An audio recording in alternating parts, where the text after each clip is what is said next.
સુરતના નાસિર નગરના ડિમોલિશન મામલે હાઈકોર્ટે સરકારને કેટલાક સવાલો કર્યા અને સરકારે સ્વીકારવું પડ્યું કે ગેરકાયદેસર થયું ડિમોલિશન.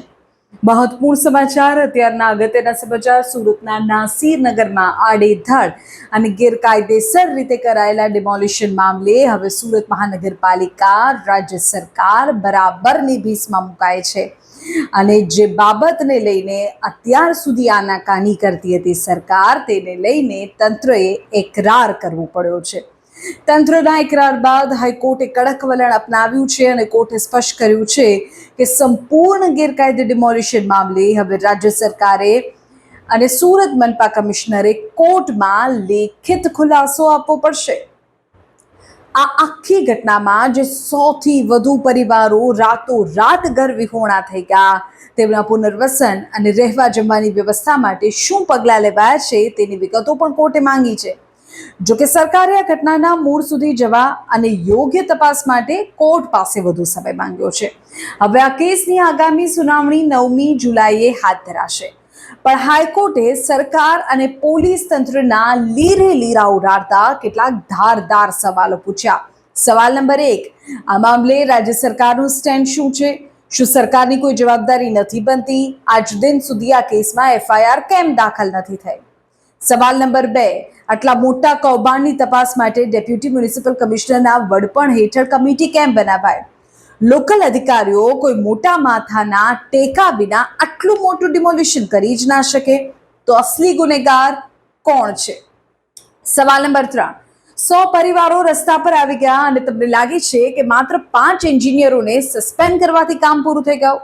સસ્પેન્શનમાં શું થાય છે બધા જ જાણે છે. કોર્ટે કહ્યું કે 4-5 મહિના ઘરે બેસશે, ખાતાકીય તપાસ થશે અને વર્ષો સુધી કેસ ચાલશે.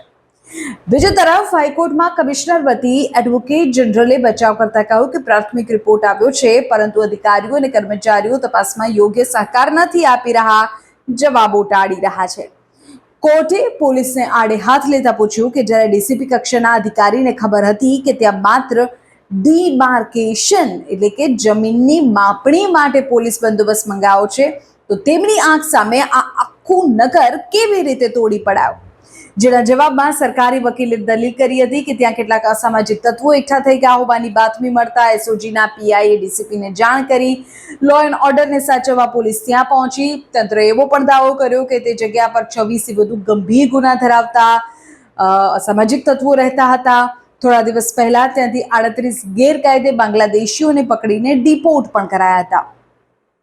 આ બધા જ જવાબોની વચ્ચે હવે ફાઇનલ સુનાવણી પર નજર છે, કારણ કે એક તરફ કોર્ટે સ્પષ્ટ કહી દીધું છે કે માત્ર ખાતાકીય તપાસ ચાલે છે એવું કહીને નહીં ચાલે. આટલા બધા લોકોનું ઘર ગયું છે, આખું નગર તોડી પડાયું છે અને તમે એવું કહો છો કે કોઈ મોટા માથાની જાણ વગર, તેમના કહ્યા વગર આ બધું જ થઈ ગયું? સરકારને સવાલો પૂછ્યા છે, સુરત મનપાને સવાલો પૂછાયા છે, પોલીસની કામગીરીને લઈને પણ સવાલો થયા છે.